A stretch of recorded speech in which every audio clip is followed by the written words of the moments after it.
So what I'm going to do today is talk to you a little bit about the reality of emotional abuse and how harmful it actually is, because sometimes people have the idea that just because it's words and it's not hitting, that it must not be as serious. And I certainly beg to differ. So we're going to talk a little bit about the dark side of words and about how you can begin the healing process if you have experienced emotional abuse. So let me just make sure I can share my PowerPoint here. Mariah, do you have it so that I can share mine? Okay, here we go. Yes. Yeah. Okay, we should be good, I think. Okay, can you guys see my PowerPoint? You are all set. Okay, great. All right. So first things first, just to lay it right out there. If you've ever been in doubt, I want to really clarify and validate that emotional abuse is abuse. It's not just, some mean words or some, rude tone of voice here and there. Emotional abuse is a real and very serious form of abuse, and it can cause just as much and potentially even more long-term damage to a person as going through physical or sexual abuse. So just because somebody doesn't hit you doesn't mean you haven't been abused and doesn't mean you aren't wounded from it. In fact, there is actually some research that suggests the overall long-term impact of emotional abuse, whether in childhood or in adulthood, can be even greater than other forms of abuse. And that includes sexual abuse. So like, to just contextualize that in your mind, if you have two children who experience, one experiences emotional abuse, one experiences sexual abuse, the sexual abuse survivor may get through their terrible experience with less long-term damage than the one with the emotional abuse. Isn't that crazy to think of, that just the power of words and the way that we talk to each other, the way that we treat each other, completely separate from anything to do with hands, putting hands on anybody, can have so much damage. So emotional abuse is more than just words, of course. It is how we use words and what the impact of them is. So emotional abuse includes things like manipulation through, verbal or behavioral means, threats, whether those are veiled threats, so like kind of inferred or insinuated, or spoken directly, overt threats, verbal criticism and put downs, and coercive behavior. For those who have read, or maybe those of you even who haven't read, Londy Bancroft's great book, Why Does He Do That? He speaks a little bit about the experience of survivors of abuse and those who have expressed that the emotional experience of their partner being abusive was worse to them than the actual physical. So just to kind of reinforce that emotional abuse is real and legitimate and a valid actual form of abuse, and that if you have suffered from it and you're having a hard time recovering, that doesn't mean that you are doing something wrong or that you're weak. It means you've experienced something real.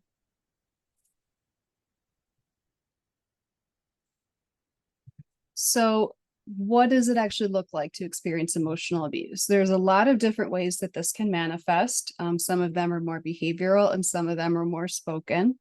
So as I mentioned earlier, the threats, whether someone is kind of suggesting or like hinting at a potential consequence, or whether they directly state, if you do this, I'm gonna leave you, I'm gonna tell everybody your deepest, darkest secret, I'm gonna post a revenge porn video if you leave me, whatever the threat may be.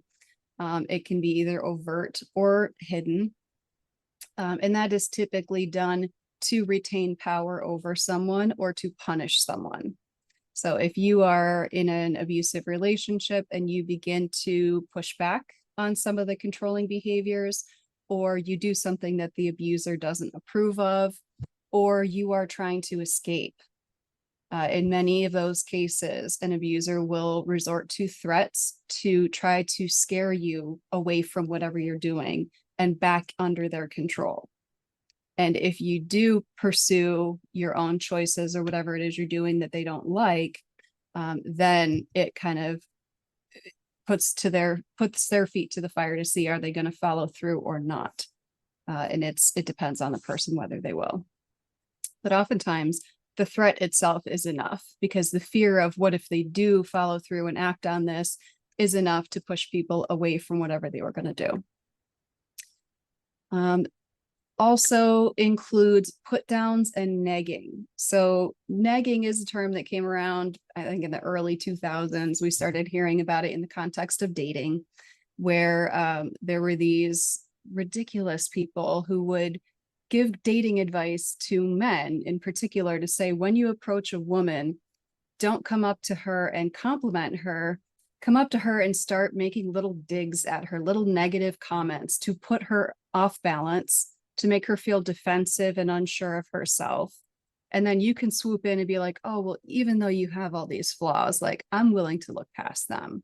And she's supposed to be so grateful that you are willing to look past these flaws that you've pointed out, that she just swoons. And, you know, now you've got this beautiful woman who is insecure and will take whatever bait you're throwing out. So there's negging, and there is the actual put downs of, like, who do you think you are? You think you're smart, but you're not.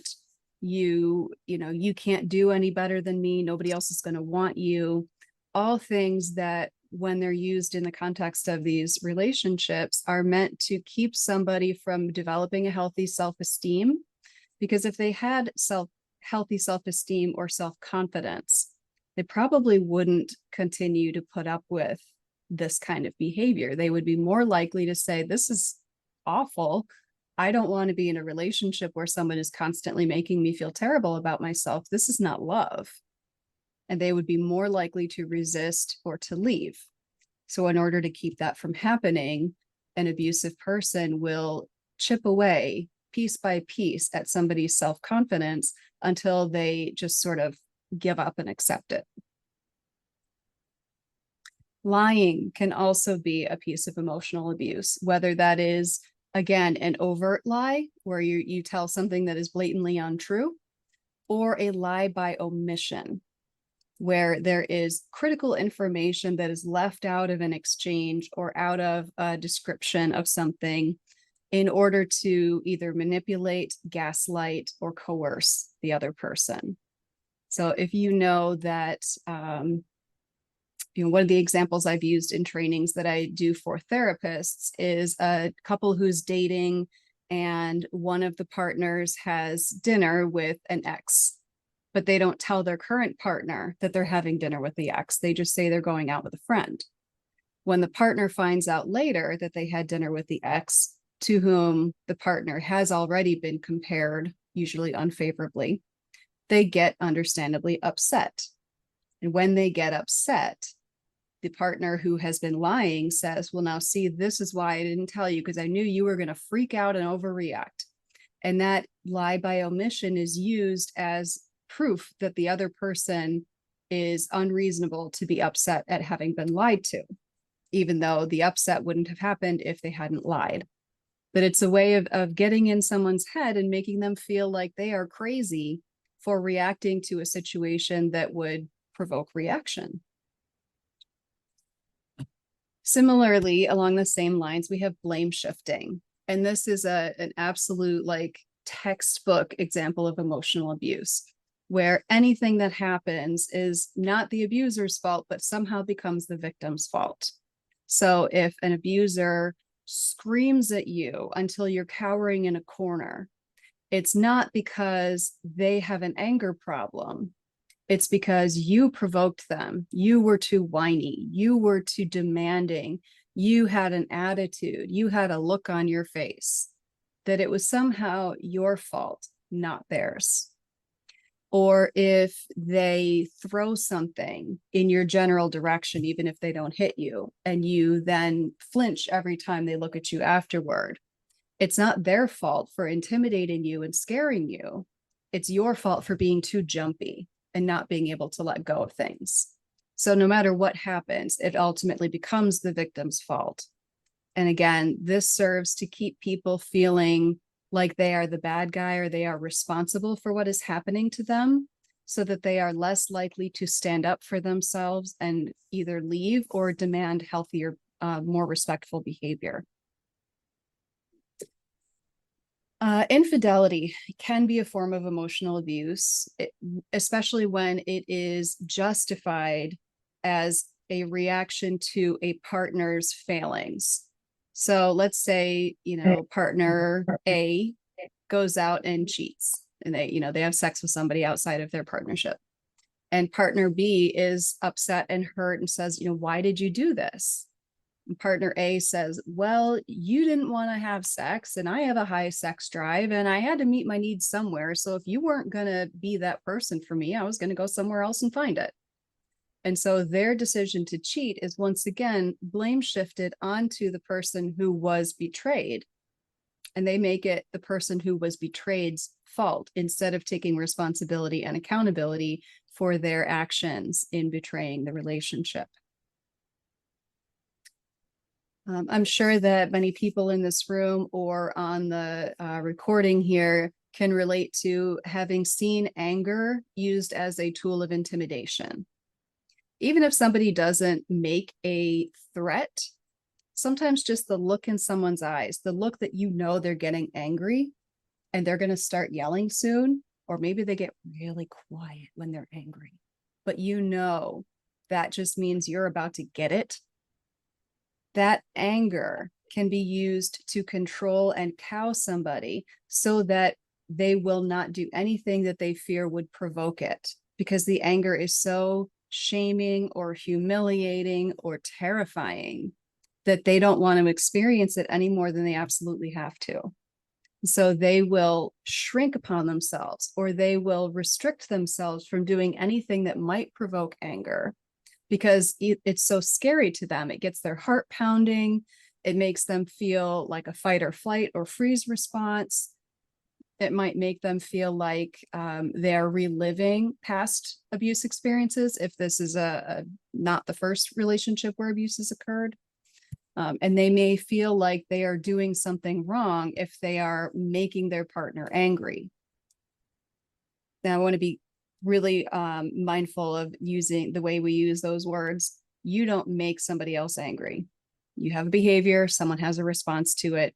The person who has the emotion is still responsible for what they do with their feeling, regardless of what instigated it.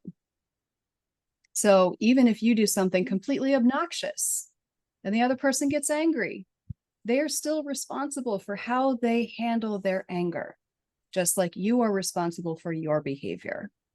So there are a lot of people who, having experienced abuse, will come back and say, well, I was probably contributing. I mean, I did nag a lot. I did pester.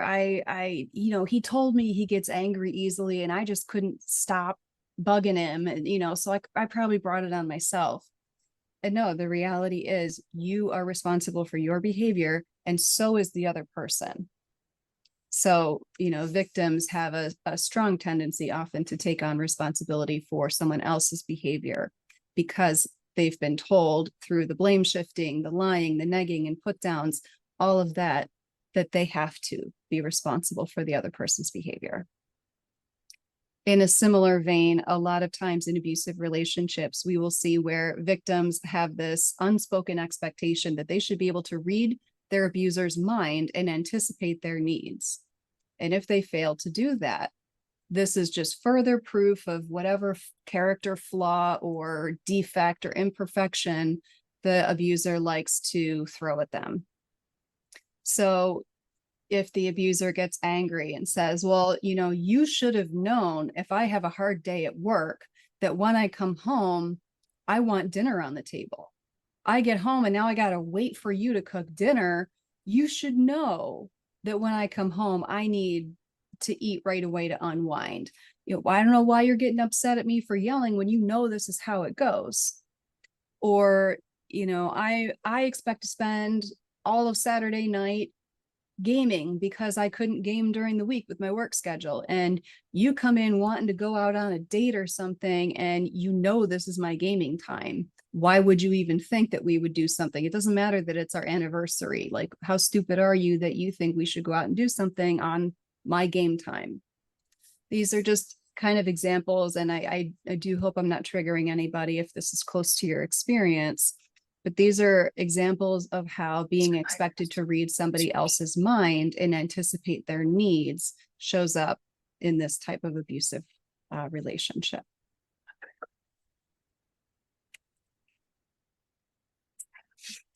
So for a few examples, because sometimes this is easier to imagine than to pick up in the moment, I have just a few really basic kind of sentences that you may have heard that would give an example of how this actually plays out in a relationship. The lying can be as blunt and direct as saying, well, I didn't say that, or you completely made that up. Or it could be lying via an accusation. You're trying to make me look bad by bringing this up, that it's not really an issue. It's that you have an ulterior motive here. Or it could be, that wasn't me. Like whoever that was a past boyfriend. That wasn't me. You're mixing things up. That was a different girlfriend, not me. Can't you keep things straight? Or the classic, it's all in your head.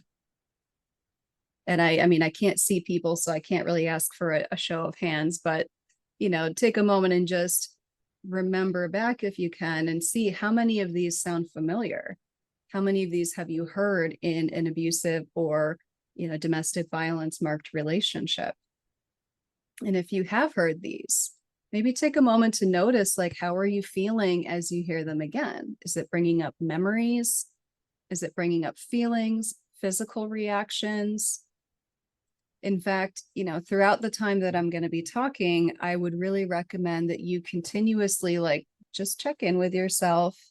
Notice, is it getting hard to listen to any of this? Is it getting upsetting? Do you need to take a break and walk away for a minute?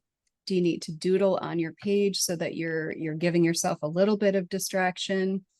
Do what you need to do to take care of yourself. Sometimes this is hard to listen to and hard to think about. And just be as present as you can be. Okay, so back to the slide. So along with the lying, we also have frequently dismissing or invalidating statements, like, you're remembering that wrong, or, you are just reading too much into this, instead of acknowledging, yes, what you believe is happening. Accusing someone of overreacting or being too sensitive. Again, another sort of classic that we hear a lot, unfortunately. Or dismissing with something like, you just need to let it go. It's not that big a deal. It's over and done with. I'm not going to have this discussion with you, so move on. Sometimes when an abuser is just, they don't even have an excuse anymore and they don't care, they will just refuse to have the conversation and say, like, it's over. It's in the past. I'm not even going to entertain this anymore. And that's another way of invalidating your experience and not taking accountability for their participation in an experience.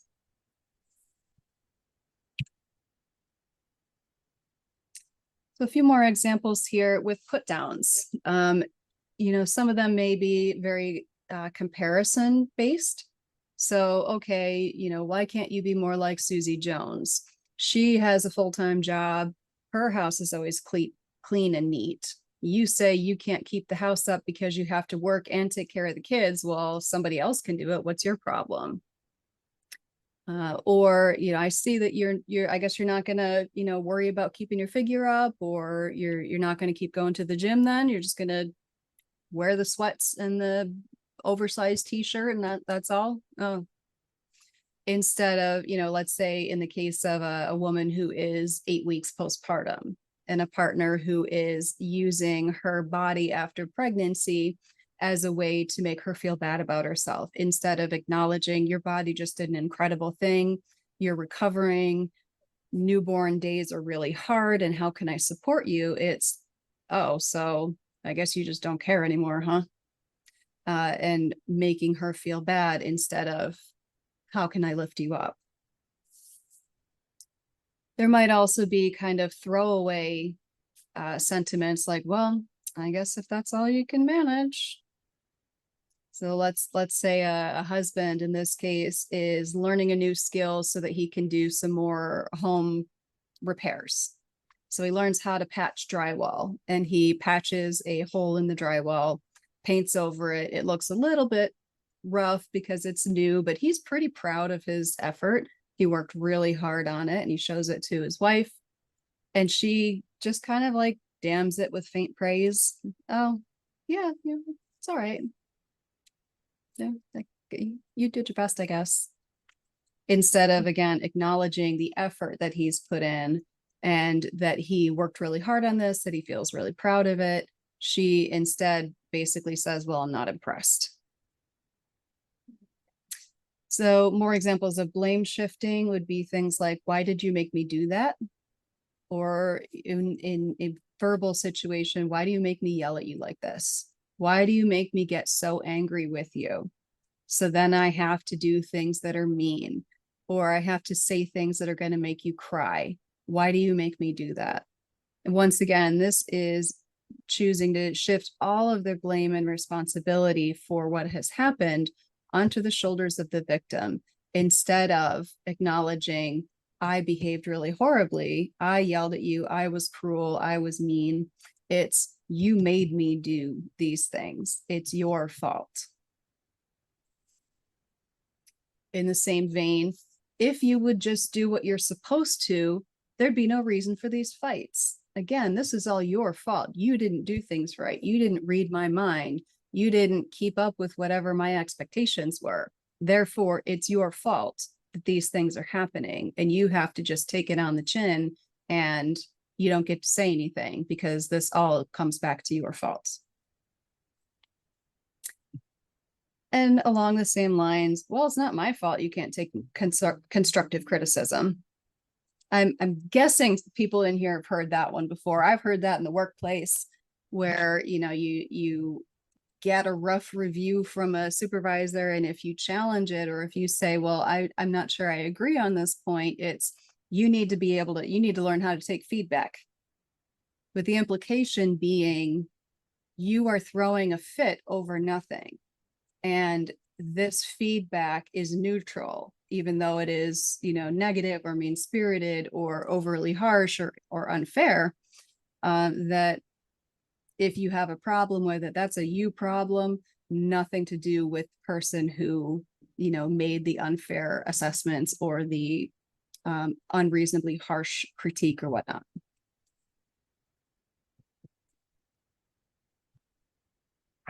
And there are lots of other manipulative and coercive tactics that we see in emotionally abusive relationships. We're going to talk about a big one in a minute. So I'm not forgetting about gaslighting. I promise it's coming. But another thing that emotionally abusive people will do is called moving the goalposts. With moving the goalposts, we start out with there's a target behavior or action or goal, whether that is getting straight A's on your report card, or completing a project for a promotion, getting the house clean, or whatever the goal may be. There is a target behavior that you, in theory, could meet. And if you meet that goal or target, you will gain the other person's approval. They will be happy with it. They will be proud of it. They will acknowledge, yes, you did the thing. But when you do the thing, or when you get close to it, they introduce a new goal. Oh, well, I mean, yeah, you did that, but you could have done this. Like that, this would have been more impressive.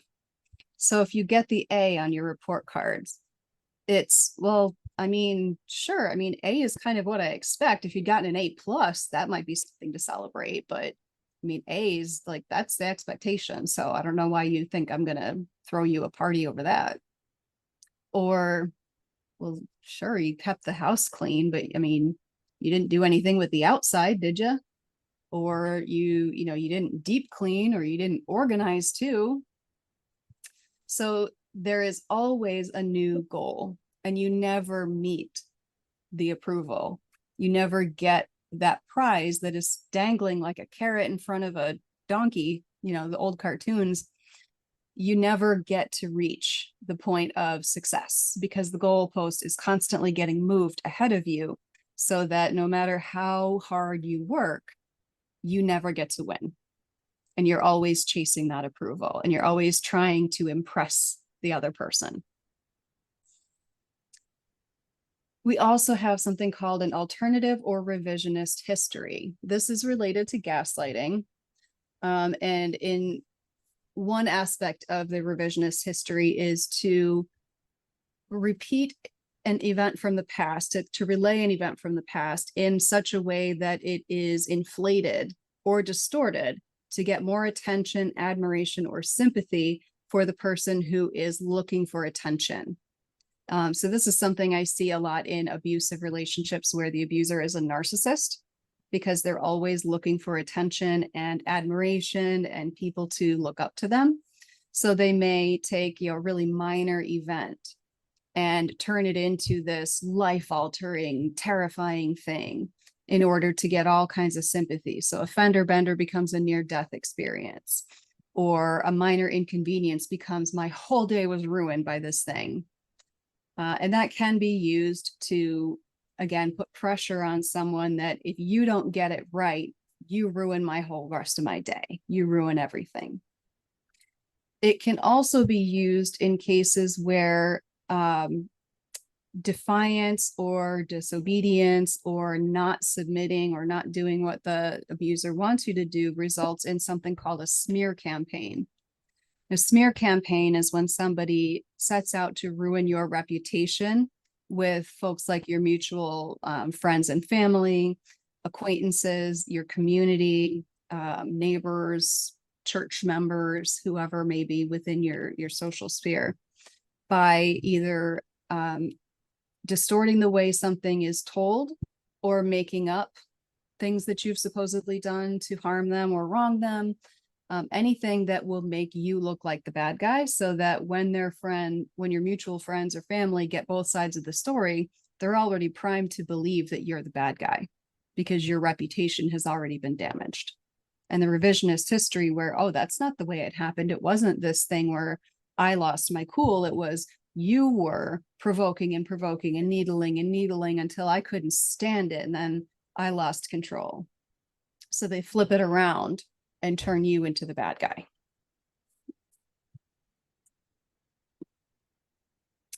And I'm sure many of us here are very familiar with this next one, the guilt trip. Guilt trips are a favorite for families where there's emotional abuse, but they also show up in intimate relationships. And a guilt trip is when someone uses a real or fabricated vulnerability to make a victim feel like they are being cruel, unloving, vindictive, or mean just for setting a boundary, for saying no, for asserting themselves, for doing whatever the abuser does not want them to do. So a guilt trip can be anything from, oh, it would be really nice if we heard from you once in a while, but I guess the phone only works one way. You don't ever call us. To, your grandmother's going to die and you haven't come to visit her. And if you don't come and see her soon, she's going to go into an early grave and it's going to be your fault. It can be very overt, or it can be very, oh, woe is me. My whatever person isn't doing what I want them to do. And I just suffer in life. Some people use the guilt trip very effectively to manipulate others into taking care of them or giving them everything they want. And the goal is essentially to shame the victim into either a caretaking role or into compliance with what the abuser wants. There's also something we call the bait and switch. Now, bait and switch is when you offer what initially appears to be like a really thoughtful, considerate, generous action. Let's say, for an example, would be like a gift of money toward a down payment on a house for your children. And then if your child accepts the down payment, your adult child, you then say, well, if you're taking my money, then I should have a say in the house you buy. And therefore, I know you like that house over there in this good school district, but this one over here is much closer to me. And it has, access to this amenity that I would probably make use of.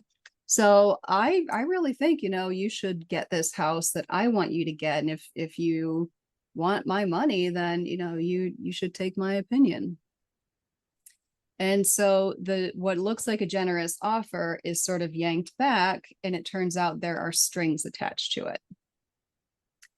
There is also another way that bait and switch can show up, where if you offer the generous appearing gesture, say that giving the money for a down payment, and that can later be weaponized against the recipient as evidence of some negative character trait about them. So let's say you've given the down payment, the children have bought the house, the next holiday rolls around and it's, well, you give your kids $20,000 for a house, and do they bother to come over for Christmas? Guess not. You can take a gift from me, but you can't show any kind of a thoughtfulness or consideration, huh? Some kid I raised. And it turns into another source of guilt, a way of making somebody feel like they have done wrong, or they are behaving inappropriately, or they're being selfish by accepting a gift that was offered in seemingly generous fashion. Now, I do want to highlight one really crucial form of emotional abuse and manipulation, which is gaslighting. Gaslighting is an overused term sometimes, but it's a really relevant and important one to know and to use correctly.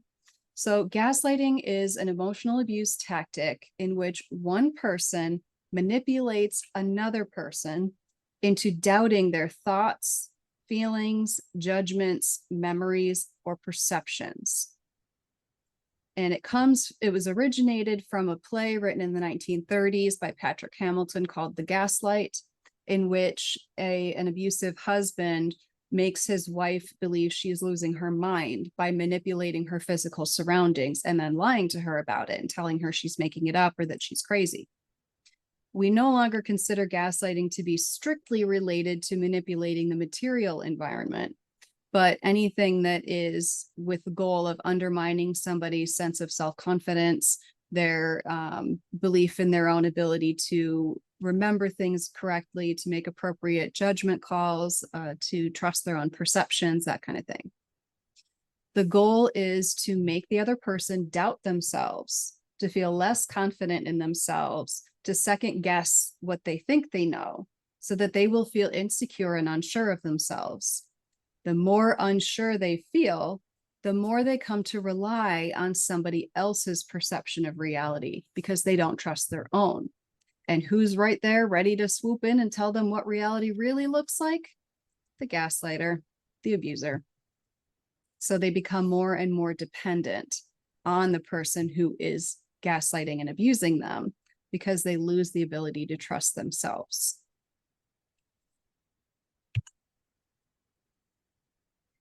Oftentimes, gaslighting is played out in a specific order of events called DARVO. DARVO is an acronym that stands for deny, accuse or attack, and reverse, victim, and offender. So first, if a victim comes to an abuser and says, hey, you've done this thing that was hurtful to me, it really upset me. The first step is to deny, no, I didn't do that to you. The second is to either accuse the victim of attacking the gaslighter unfairly or to attack them.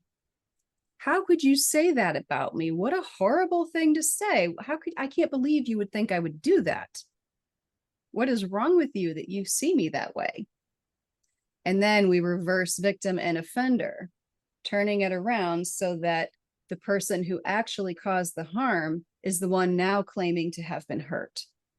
I can't believe that you would feel that way about me. There's something wrong with you, that you would come to me and attack me like this and slander my character. I am so insulted that you would think I would do such a thing. You really need to get help. There's something wrong with you. And you have really offended me with that. So now it's no longer about what the victim has tried to address with the abuser. It is about the abuser saying, you have now wronged me and you need to make it up to me.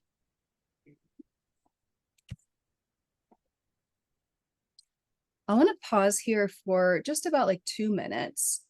And I have a couple of discussion prompts here. And you can either choose to answer these like out loud if you want to pass the microphone around, or if you want to post in the chat, or you can keep it to yourself. It's totally your call.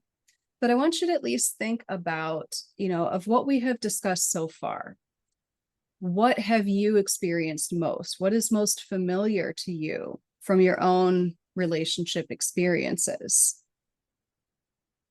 And second, are there any of these behaviors that you recognize in a relationship you didn't or wouldn't have thought of as abusive?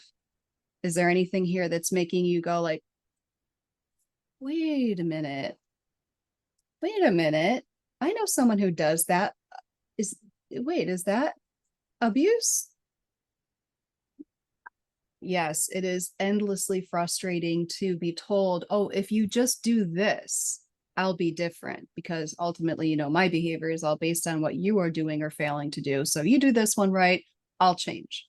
So you do that thing, you extend yourself to change your behavior, to try something new. And then it's, well, you're not doing it right, or you're not doing it enough, or now I need you to do it that way. And then you're just constantly like after this thing that is never possible to meet. It's a no-win scenario for you. Because just like, I'm thinking back like really old, like Looney Tunes videos where there's someone riding a donkey and there's a carrot on the end of a stick in front of the donkey, and the donkey is like walking toward it, but it's never going to get the carrot, right? Because it's always out in front of it. And so sometimes we feel exactly like that because you're set up to never be able to achieve that goal and have success. And it does make you feel like, am I just treading water here? Am I on the treadmill? What is happening? Yes, you are by intent. All right, so we'll keep going then. See if we can get through the next section here. So let's talk a bit. We thank you to those ladies who shared. You talked a little bit about the impact of this chronic gaslighting in particular with the crazy making feel, where you do start questioning yourself. We're going to talk about all, or at least several of the ways that emotional abuse can affect you in the long term. So some of the kind of signs and side effects that you might see after experiencing emotional abuse would be things like a tendency toward overthinking. And that's not just that you have a lot of thoughts, but it tends to be a lot of worry thoughts about the future. So, well, what's coming next? And if this happens next, then that's going to happen. And if that happens, then I have to do this. And if I have to do that, then I have to think about this. And then what if this happens as a result of that? And then this could get triggered. And what if they think that? And what if this happens then? So it tends to be a spiral of thoughts around what if something happens in the future, because you are trying your best to plan for all of the possible bad things that could happen so that you can feel prepared to cope with them. The idea being, if I know what's coming, I can be prepared for it.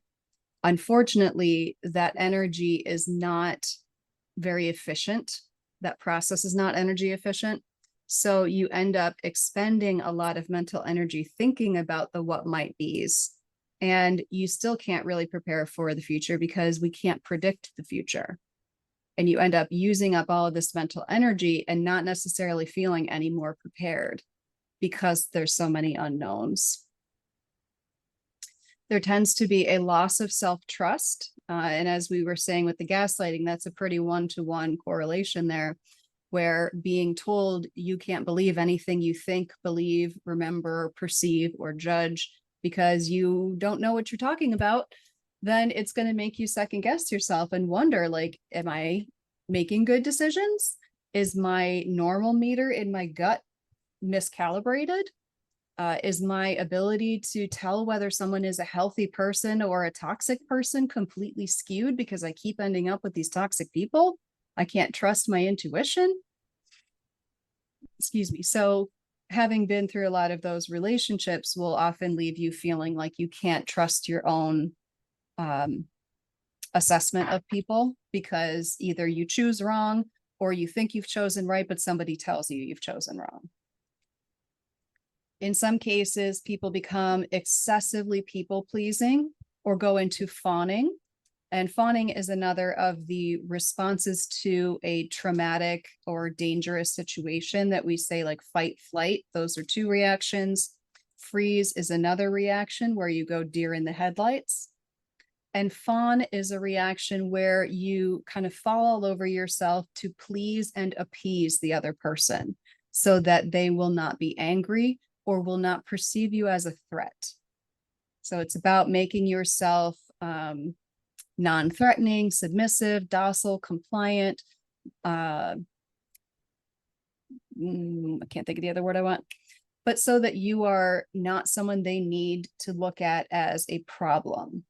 You're giving them what they want. You're making them happy so that hopefully they won't take anger out on you. A lot of times, abuse survivors are very conflict averse because they're used to conflict turning into either an explosion, an incident of physical violence, threats of violence, threats of leaving or ending a relationship. They're used to conflict exploding. And so any conflict, even a really minor one, like where do we want to eat lunch today? Or, you know, I asked you to do this thing, you said you were going to do it, and oh, I forgot. I'm going to do it right now. Can become like this really fraught thing where, oh my God, I forgot. Are they going to believe me? Are they going to think I'm lying to them? I made such a stupid mistake. What's wrong with me? Because you are anticipating that conflict in the present will mirror conflict from the past. Even if the relationship itself is different, the parts of you that were traumatized in the past are anticipating that the same thing will happen now. Many people feel like they've lost their joy. Like maybe they get through their day and they're okay after abuse, but they don't feel like they're happy or they're peaceful or content or joyful anymore. And they may feel a lot of despair about ever regaining their sense of joy. The chronic self-doubt goes along with the loss of self-trust. So the second guessing of, did I make the right call? Am I thinking about all the factors? Am I weighing them correctly? Am I using good judgment? Can my judgment be trusted anyway? Well, I made this decision, but now I'm wondering if it was the right one. Should I go back? And this can be just as intense in a really fraught situation, like deciding on a medical procedure for your child. And it can feel just as intense when you're trying to choose a paint color in your living room, because all decisions feel incredibly important because they could all lead to some kind of issue if you make the wrong one. Sometimes people get so stressed out by decision making that they will abdicate all responsibilities and they won't make a decision. So they will sit in limbo until somebody else decides for them, or they will plead for someone else to decide. I've seen it happen in the therapy room where people will often ask me, can you please tell me, like, what should I say to my narcissistic mother? Or should I cut off my narcissistic father? Can you tell me what to text back to my ex-partner about our children because they keep harassing me over text? Can you please tell me what to do? And my answer is always the same, is I cannot tell you what to do because I don't have to live in your shoes. This is your life and these are your decisions. What I can do is help you look at your options and weigh out what makes the most sense for you, what feels the best for you, what the potential consequences, good, bad, or otherwise, are to each of these decisions so that you can make a decision and we can work through the anxiety that comes with making a decision and living with whatever the consequences turn out to be. There's often low self-esteem, feeling really badly about oneself in the wake of emotional abuse, sometimes really vicious self-criticism, chronic anxiety, just a constant sense of worry and wondering, about the future. Is the future safe? Am I safe now? Are bad things going to happen? How am I going to handle it if bad things happen? And kind of similarly to what we mentioned before about the finding, anger as intimidation, being really fearful when a loved one or partner gets upset.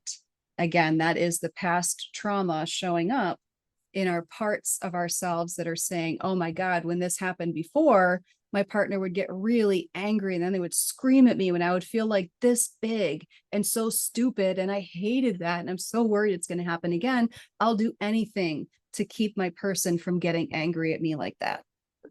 And that might be checking out, that might be avoidance, that might be fawning, could be anything. But the point is that the idea of a partner being upset with you or a loved one being upset with you feels terrifying because of those past experiences of abuse.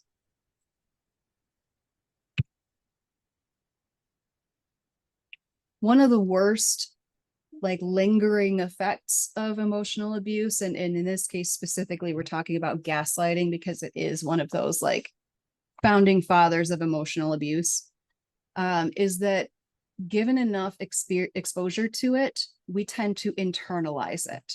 So that means we take what our abuser is saying to us and we start to absorb it into parts of ourselves that then take on the role of an abusive person. That might be like an inner critic voice, the voice that tells you you're an idiot for making a silly mistake, or that you are useless if you can't figure out how to change your own oil in your car, or that there's something really wrong with you if you break down in tears because somebody startled you when you flinched because you remembered, your partner terrifying you with their anger. That inner critic takes on the voice and mannerisms of the person who has abused you in the past. And in the context of the emotional abuse relationship, it works to the abuser's favor because it means essentially you are taking them inside and doing their job for them because you are talking to yourself the way they talk to you. You are beating yourself down even when they aren't. So you are continuing to chip away at your self-esteem and self-confidence and self-concept by internalizing that voice. And then it increases the decision-making difficulty, the loss of trust in yourself, and a tendency to downplay or invalidate your own experiences. I see this in my office all the time where a client will be talking about a horrifically abusive experience in their past, and they'll say, well, I mean, other people have it so much worse. Like, I know it's not, that big a deal in the grand scheme of things. I'm probably overreacting. I'm probably just like need to get over it and move on. And I'm sitting here going, why? Why do you need to just get over it and move on? That was a terrible thing that happened. Why can't we acknowledge that this was a terrible thing? Who cares if somebody else had it worse? You had it bad. Why can't we acknowledge that? Because they've internalized this gaslighting abuser that has been telling them, you're making a mountain out of a molehill. You're making a big deal out of nothing. You're too sensitive. It's your problem, not mine. So the internalized gaslighter or abuser is speaking with the voice of the abuser so that you do the work for them by abusing yourself. Some other long-term impacts that we see are symptoms of complex post-traumatic stress disorder, or CPTSD. Complex PTSD is essentially a form of PTSD that develops out of trauma that is experienced repeatedly. So classical PTSD, as it was originally imagined, was around like a life-altering or life-threatening event. So let's say a really bad car accident, shooting, combat, that sort of thing, where your life is in danger. And you have these intrusive thoughts, memories, dreams, anxiety, hypervigilance, that kind of thing after the event, because your body can't process or get rid of the fear that it brought up. Complex PTSD occurs when you experience repeated exposure to trauma. And that can be things that on the surface seem like they are not a big deal, like insults, like negging, like gaslighting, like being told you're ridiculous or you're being too sensitive, that kind of thing. Over time, it accumulates, it like snowballs, into just as much pain and trauma and wounding as any single event of being held up at gunpoint or being in a combat zone. You can still experience just as severe of trauma and post-traumatic stress through repeated exposure to these like smaller trauma. I hate saying little t, but it's the best language I have right now. Like trauma events that don't directly threaten your life, but do threaten your overall sense of safety, your emotional safety, your mental safety, making you question whether your physical safety is in danger. Those things can still have a cumulative effect. There also tends to be an incredible amount of shame because of all the self-blaming that is included, or the blame shifting that happens in emotional abuse. There is a tendency to take the emotional blueprint that develops in an abusive relationship. So the structure and the order that you build your relationship in, the way you think relationships are supposed to be built, is based on the relationships that we have. Particularly for people who grow up in an emotionally abusive home, their family or you whoever raised you, that's your first emotional, like relational blueprint. You tend to carry that into other relationships and assume this is how relationships work.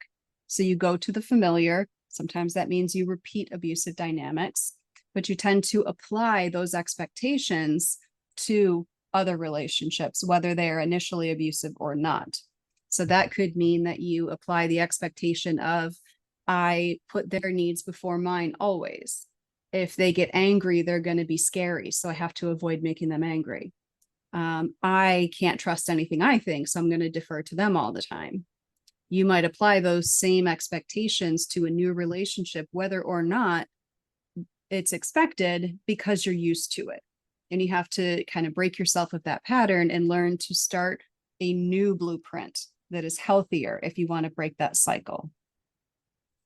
And finally, a loss of self-identity can be a big piece of the emotional abuse aftermath, is feeling like you don't know who you are anymore, how you might have seen yourself in the beginning of the relationship versus how you see yourself now could be radically different. And you may feel like you don't even know where you are anymore in your world. Like you're floating, you're lost.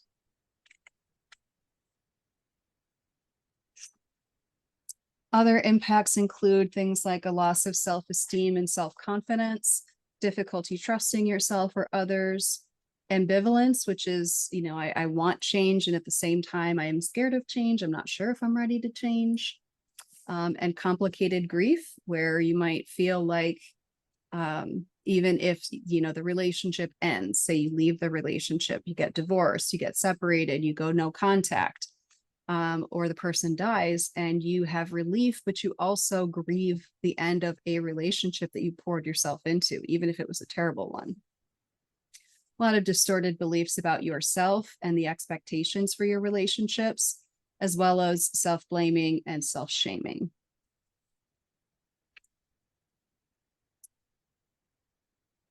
All right, so I'm going to ask a question again, and I'm very aware that it's already 4:20. So I think I've already used up my whole hour, and I still have a few more slides to get through. So I will ask you guys, would you rather I just quickly go through the last slides? Would you rather take them home with you and move on to the next panel? I don't know how long of a day it's been for you. Amy, go ahead and go through your slide. Okay.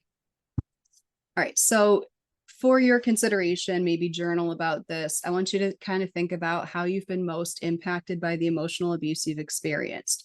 So what of the symptoms, the signs and side effects that we mentioned feel most real for you? How does that show up in your life? Because that can give you an idea of where are the places that you could most benefit from doing some work with a therapist, from doing some healing work. Okay. Speaking of healing, one of the biggest and most important pieces of self-healing is developing your self-compassion and self-forgiveness. Self-compassion is necessary to heal from abuse, in part because you've been made to feel responsible for what happened to you. which often leads to blaming yourself and feeling like I'm such an idiot that I let this happen to me. There must be something broken in me that I didn't stop it, that I didn't see it sooner, that I didn't leave, that I didn't do all of these other things.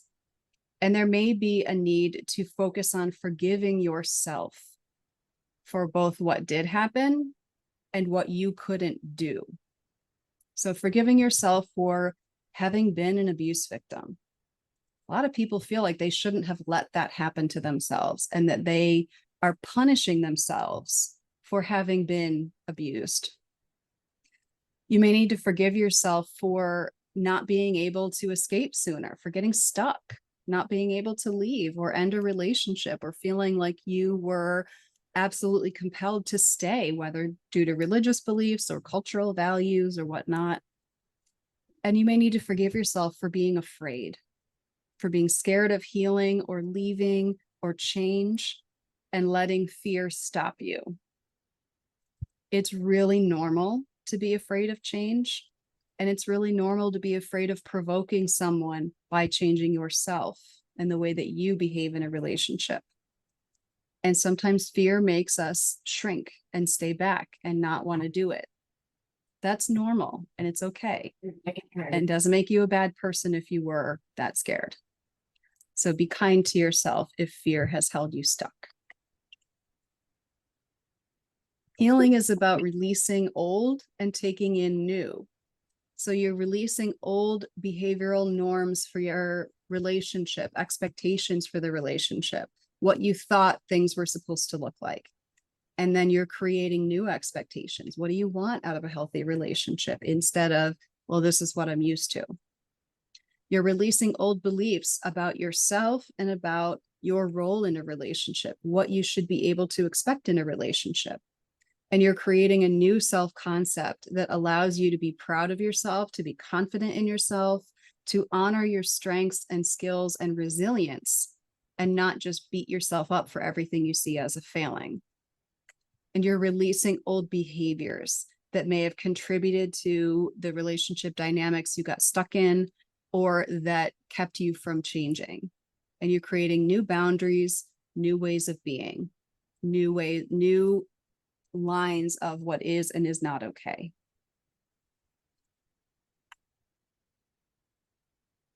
Crafting a new mindset involves allowing yourself to heal, and you have to give yourself the permission to do it.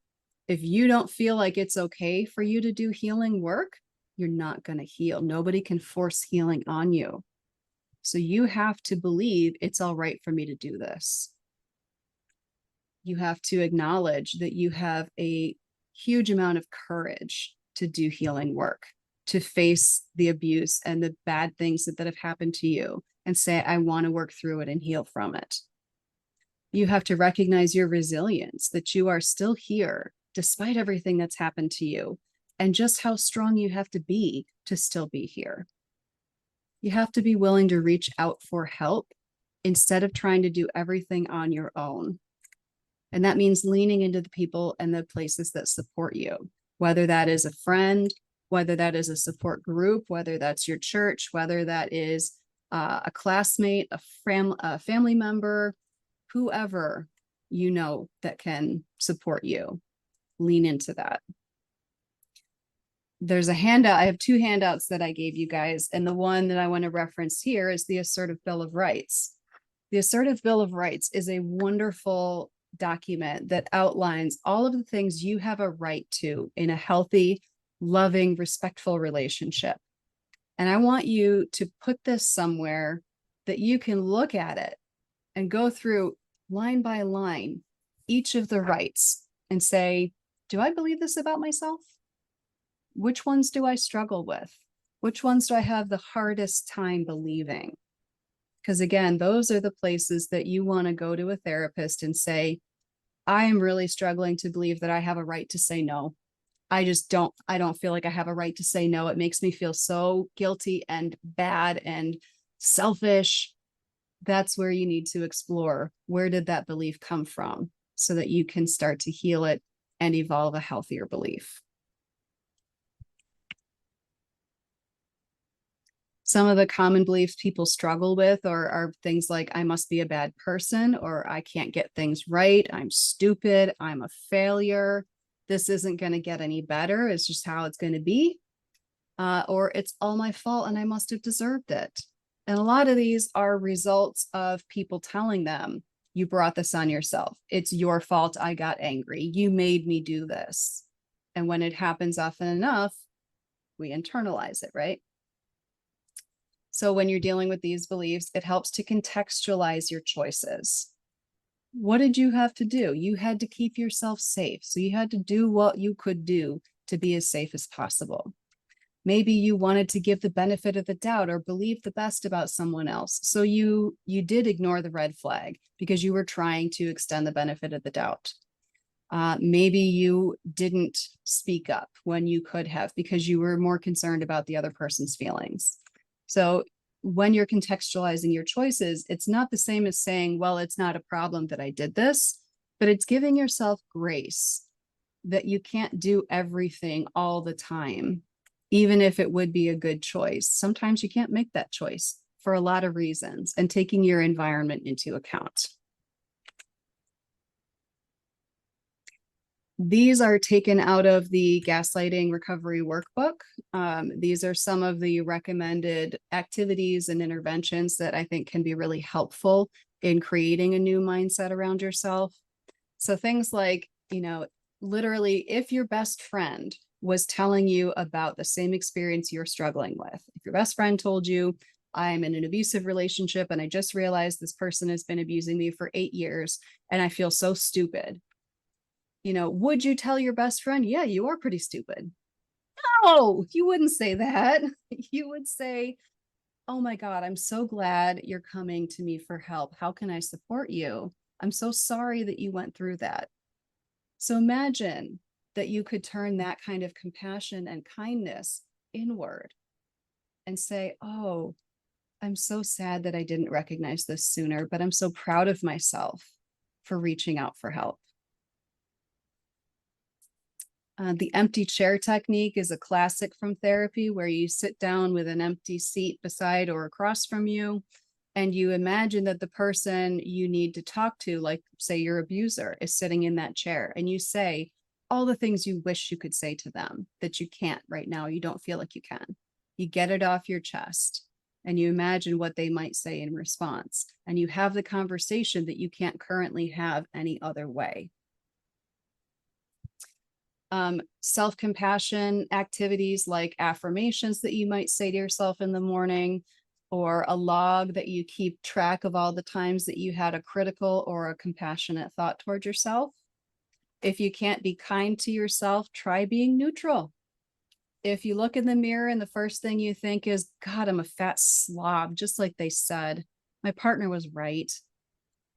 See if you can then follow that with, I am doing my best to manage right now post-abuse, and I'm doing pretty good.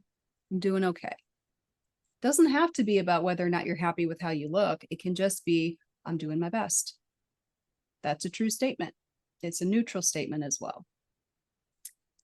I also, of course, as a therapist, I do recommend therapy, specifically trauma therapy. EMDR is a very popular form of therapy that a lot of clinicians are trained in. That is a type of therapy that works to rewire the way that your brain consolidates memories so that a traumatic memory can become just a thing that happened instead of the thing that I'm stuck in this trauma state around. There's also things like acceptance and commitment therapy that help you to kind of face things that have happened, accept them, and commit to how you can heal yourself. And internal family systems, which is one of my favorites. When I talk about parts of us that do this or that, that's where that comes from. IFS is a really lovely, compassionate model that encourages you to practice a lot of compassion with yourself and to get to know all of these pieces and parts so that you can understand why you do what you do, what's behind it, and how you can lovingly help yourself to find better ways of doing things for the ones that aren't working that well. You can also set some new expectations by learning what green flag behaviors are if you're only used to looking for red flag behaviors. There's another handout that has 7 core qualities of healthy relationships. That also comes from the Gaslighting Recovery Workbook. But if you're not sure what healthy relationships look like, start by looking for the opposite of the unhealthy ones. So the opposite of someone insinuating or inferring that you are, some negative trait or quality would be having open and direct communication, be just saying it. The opposite of invalidation would be validation and support. The opposite of guilt tripping would be accepting someone's boundaries graciously. So think about finding, what would the opposite of whatever the abusive trait that you're trying to get away from is, what would it look like if somebody did something different? And then you look for relationships that have that different quality to them. Healthy boundaries, huge piece of moving forward is learning how to set healthy boundaries and learning what they are and aren't. A lot of people get confused about boundaries. They think setting a boundary is telling someone you have to stop doing this. And that's not actually what it is. A boundary is just a line of separation between you and something else, whether that is mental, physical, time, energy, whatever. A boundary is simply a distinction, a separation. Setting a boundary in a relationship means you are saying, if you do this behavior, this thing, this action, here's how I will respond. So it's not actually about the other person, it's about you. My boundary is, if you yell at me, I'm going to hang up the phone. If you call me names, I'm going to walk away from the conversation. That kind of thing. They are not mean, unfair, a way to control someone else. So if anybody tells you, well, this is my boundary is that you don't go out. That's not your boundary.